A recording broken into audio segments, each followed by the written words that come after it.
Just your general thoughts. I mean, do you honestly really believe that they're about road safety, or do you really think the major component really now is about, just revenue raising? Well, I mean, everyone says revenue raising, but again, the people who write traffic fines don't think about raising money for the Yeah, of course. Yeah, it's about road safety. We honestly think that, by hopefully contributing to somebody's, information in relation to what the rules they've broken, they'll think about twice about doing something. Okay. We have discretionary powers in relation to a lot of things, and a lot of police use them. Yeah. I said, but laws are there probably keep everybody safe. Yeah.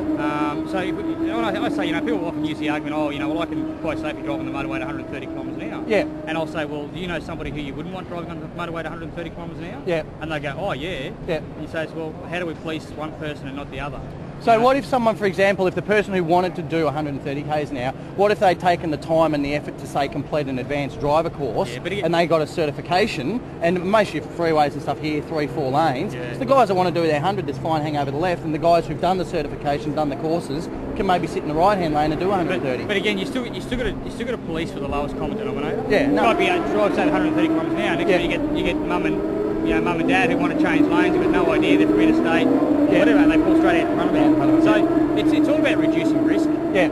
And you always going to have arguments back and forth. Yeah. It's like the old, follow a seatbelt. People say, I'm only going to kill myself, aren't I? Yeah, well, I mean, that is a fair call, though. But then you've got, if you're injured in a traffic accident, then, there's medical costs, there's, you're putting extra strain on government facilities, medical facilities, plus your family. What happens if you end up quadriplegic? Yeah, absolutely. So one point I'd like to ask you, when you mentioned about you've got to police for the lowest common denominator, that makes a lot of sense. Yeah. So you would also agree that it would make sense to fine for the lowest denominator as well.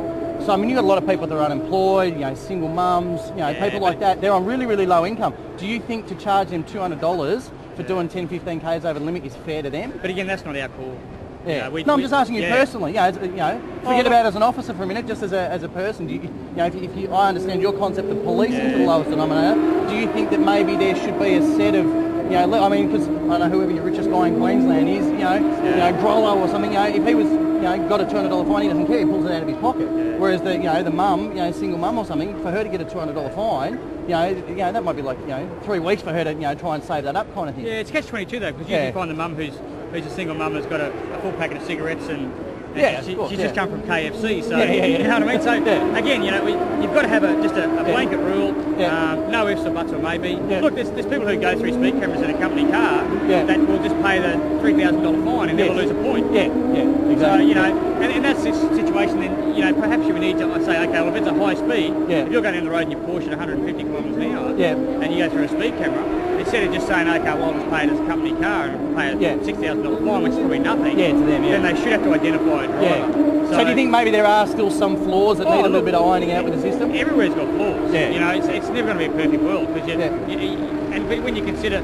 the chances of getting caught by the police are fairly slim anyway. When you consider, and look at yourself, you might drive around and commit 300 traffic offences within a year, and you might get stung for one of them. It's a bit of a, there's always going to be arguments, as suppliers, but in relation to revenue, look, I've been doing this for 22 years, and I've never once gone out and gone, I'm going to go earn the government's money this afternoon.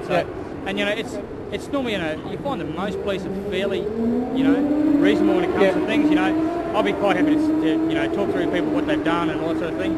But 9 out of 10 times you find the person that's done it gives you a mouthful of lip, and you think, well, they're not going to learn from anything here. No, that's it. So which kind of defeats the whole purpose. Or you get the young blokes who want to argue and talk to you and abuse you, and they end up getting tickets they wouldn't get. Otherwise. No, that's fair enough. That's a fair call. And just one final thing. I mean, you said you've been doing this for 22 years. So, in that time, have you either A, seen the road toll significantly be reduced, or B, have you seen the fact that there seems to be more and more people copping fines, which would indicate that these fines are not actually a deterrent? Look, you find that the amount of fatalities are probably coming down. But the amount of injury accidents are going up. Because what we have now is airbags, we have ABS brakes, we have all these safety and restraint systems. So your accident rate's through the roof. But there's less and less people dying because of all the safety systems in cars.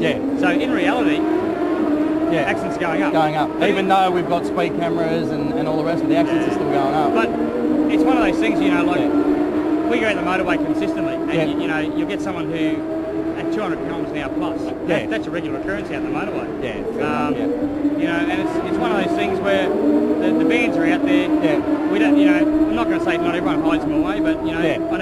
days we just park them where we're supposed to park them. Yeah. If they can't see a car sitting on the side of the road, well, then they're not paying attention anyway. which is going to be a hazard agree. anyway. Yeah, definitely. So, you know, they should be reducing their speed.